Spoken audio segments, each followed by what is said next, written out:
សូមស្វាគមន៍មកកាន់ Channel D Rod Cooking ថ្ងៃនេះ Channel យើងខ្ញុំនឹងបង្ហាញអ្នកពីរបៀបធ្វើសម្លប្រហើរទំពាំង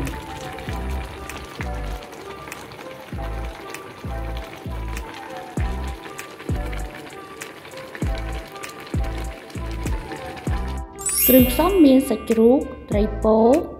ស្លឹកក្រូចសើចទំពាំងខ្នងស្អំស្លឹកងប់និងខ្ទិះ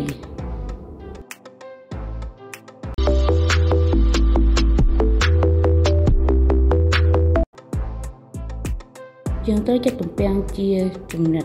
តូចៗចាបន្ទាប់មកយើងចាប់ផ្ដើមដាក់រងាស់ដោយដាក់អង្ករ1ស្លាបព្រាបាយចូលចាដើម្បីធ្វើការរងាស់រហូតដល់អង្ករនឹងរីកមានន័យថាទំពាំងហ្នឹង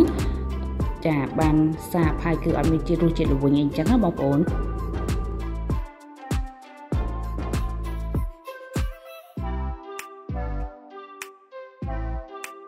ចាយើងធ្វើការដាក់ស្បែកជ្រូកចូលចាបន្ទាប់មកយើងដាក់ប៊ីចេងចាដើម្បីធ្វើឲ្យទំពាំងហ្នឹងរឹតតែសាបល្អណាបងប្អូនចាយើងធ្វើការរងាស់ទំពាំងរួចរាល់បន្ទាប់មកយើងចាប់ផ្ដើមដាក់ខ្ទឹមសចិញ្ច្រាំចូលចាបន្ទាប់មកទៀតយើងចាប់ផ្ដើមយកប្រហុកសាច់មកចាចាប់ផ្ដើមជ្រុំសាច់ប្រហុកហ្នឹងចាប្រហុកនោះអត់មានឆ្អឹងទេណាបងប្អូនចាអញ្ចឹងយើងជុំយកជាតិវាបើសិនជាមានឆ្អឹងខ្លះក៏យើងដកចេញចឹងទៅចាជាការស្រេច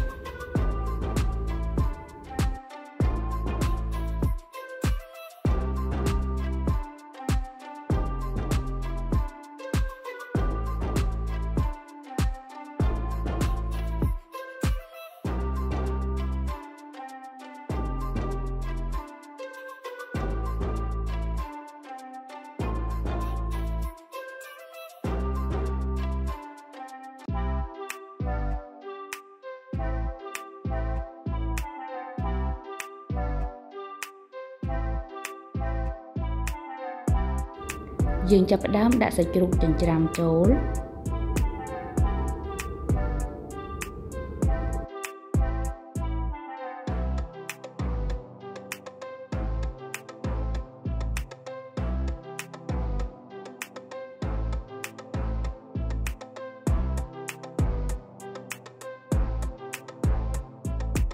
បន្ទាប់មកដាក់ស្ករសប៊ីចេងអំបិលចូល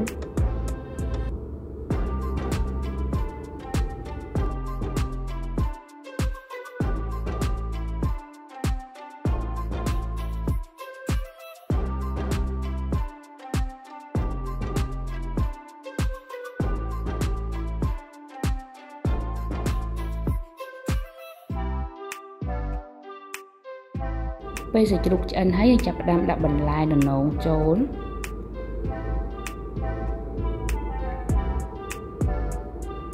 ចាយើងដាក់ដំណងនឹងស្ងោរឲ្យឆ្អិនសិនណាបងប្អូនចាំយើងដាក់បន្លែតាមក្រោយកុំឲ្យរលួយចា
ចាបន្ទាប់ពីបន្លែដំណងយើងរៀង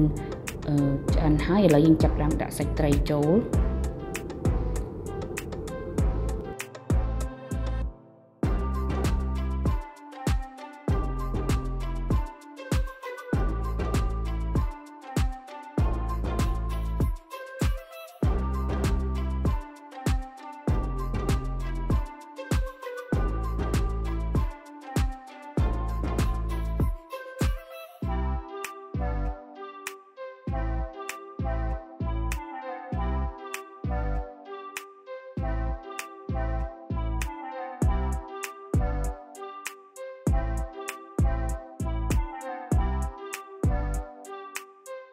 ចាពេលសាច់ត្រីឆ្អិនល្អហើយយើងចាប់ផ្ដើមដាក់បន្លែចូលចាមានស្អំ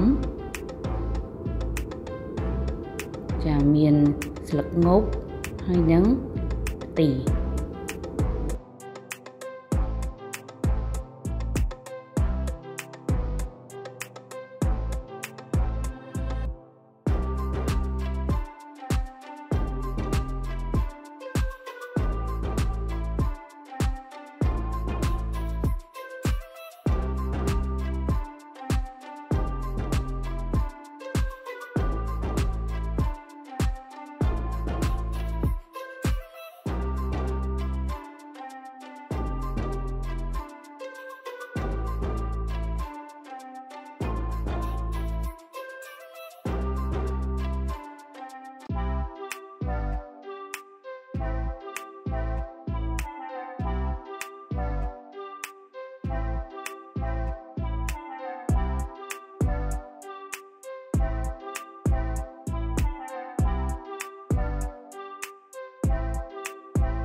សម្លប្រហើរទំពាំងរបស់យើងបានឆ្អិនរួចរាល់